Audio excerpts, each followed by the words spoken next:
সবর বাংলা জানেন তো কি? ধৈর্য। ধৈর্য এমন একটা গাছ যে গাছের চারিদিকে কাটা, কিন্তু ফলটা মিষ্টি সুস্বাদু। এই সুস্বাদু ফল খেতে হলে এই কাটাগুলো সহ্য করতে হবে। ধৈর্য। ছোট্ট ছেলে মেয়েদেরকে ননির পুতুল করে গড়ে তুলবেন না, খবরদার।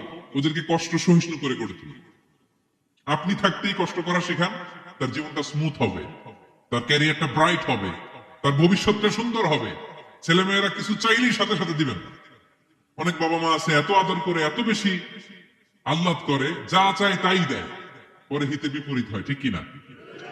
ছেলে মেয়েকে অভাব শেখান, ছেলে মেয়েকে কষ্ট শেখান, ওদেরকে সংগ্রাম শেখান, প্রতিকূল পরিবেশে কি করে টিকে থাকতে হয় এটার সবক শেখান। সেদিন লোকমান তাই করলেন, ছেলেদের সবর শিখাইলেন যে বাবা ধৈর্য ধারণ করো, আতঙ্কিত হবে না। জীবন এটা সহজ নয়, জীবন চলার পথ সহজ নয়, এটাকে সহজ করে নিতে হয়। কখনো সবর করে, কখনো ক্ষমা করে, কখনো অন্যকে ইগনোর করে, কখনো দোয়া করে, কখনো আল্লাহর উপর তাওয়াক্কুল করে, ঠিক কিনা? ছেলে মেয়েকে আদর করে বোঝাবেন, বাবা এখন তুমি বাবার হোটেলে খাও, মায়ের হোটেলে ঘুমাও। সারা জীবন এমন চলবে না, দুনিয়াটা বড্ড কঠিন, এখানে কেউ কাউরে জায়গা করে দেয় না, নিজের জায়গা নিজেরই করে নিতে হয়, ঠিক কিনা? ছোটবেলা থেকেই তাকে দৃঢ় মনোবলের করে তুলতে হবে যে বাবা দুনিয়াটা এত সহজ নয়, এটাকে সহজ করে নিতে হয়। This is the life hacks. এই লাইফ হ্যাক গুলো আপনি শিখাবেন, লাইফ লেসন গুলো শিখাবেন।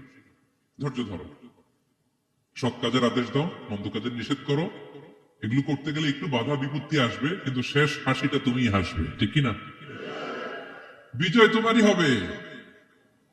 কি বলেন? সময়ই কথা বলে, সময়ই কথা বলে।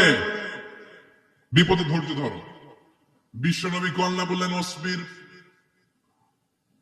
আলা মা ইয়াকুলুনা ওয়াহজুরহুম হাজরান জামিলা। নবী হে, বিপদে ধৈর্য হারা হবেন না। ভালো সময় সামনে আসছে, মক্কায় আপনারা কষ্ট দেয়, গণক বলে, জাদুকর বলে, পাগল বলে, মদিনাতে বিজয় আপনারই হবে, ঠিক কিনা? ছেলে মেয়ে যেন আশাবাদী হয়ে গড়ে ওঠে, হোপফুল, আতঙ্কিত যেন না হয়। কষ্ট শিখান, ধৈর্য শিখান। আচ্ছা গেল। এরপর তিনি বললেন, ওয়ালা তুসাইর খাদ্দাকা লিন্নাস। ও আমার কলিজার টুকরা সন্তান, ওয়ালা তুসাইর খাদ্দাকা লিন্নাস, অহংকার করে মানুষ থেকে মুখ ফিরিয়ে নিও না। ছেলেরে এবার সোশ্যাল বানানোর চেষ্টা করতেছেন, হ্যাঁ? ওয়ালা তুসাইর খাদ্দাকা লিন্নাস।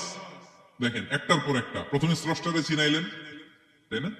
এরপরে স্রষ্টার ক্ষমতা সম্পর্কে শিখাইলেন, এরপরে আধ্যাত্মিকতা শিখাইলেন, এরপরে ইবাদত কি সেটা জানালেন, এরপরে তিনি সোশ্যাল এঙ্গেজমেন্ট কিভাবে করবেন, সোশ্যাল রিফর্ম কিভাবে করবেন শিখাইলেন।